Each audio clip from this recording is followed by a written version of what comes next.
Hello mga ka-kitchen, mag-i-start na naman po tayo magluto ng kabablong po. Ito po yung mga ingredients: ground meat, bakdones, white po na busal, green pepper, at saka garlic po, sumac, black pepper, kunting paprika lang po, at saka salt. Ito po, i-grind na po natin yung ito po. Ganyan lang po siya kapino, wag po masyadong i-grind po. So, add na po natin dun sa grind meat. I-add na rin po natin yung mga spices po niya. I-mix na po natin siya ng maayos. Yung mga baguhan po na gusto po matutong magluto, manood lang po kayo dito. Manood lang po kayo dito sa Jubilee's Kitchen po, YouTube channel.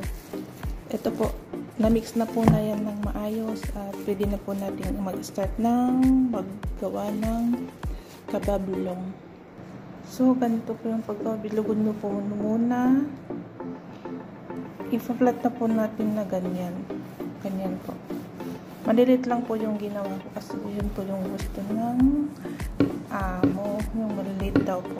Pwede nyo rin po lakihan kung gusto nyo. Ginawa ko po, binilog-bilog ko muna ng ganyan para pantay-pantay po yung haba. Tapos ganyan na po siya. Yan. So, ayan na po siya mga ka-kitchen. Tapos na.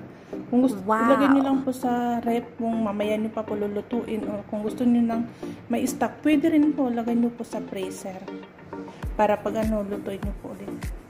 Salamat po for watching. So mga ka-kitchen, iluluto na po natin yung kofta natin. Yan po. So ayan na po, mga kaluluto na po. Nilagay ko na po siya.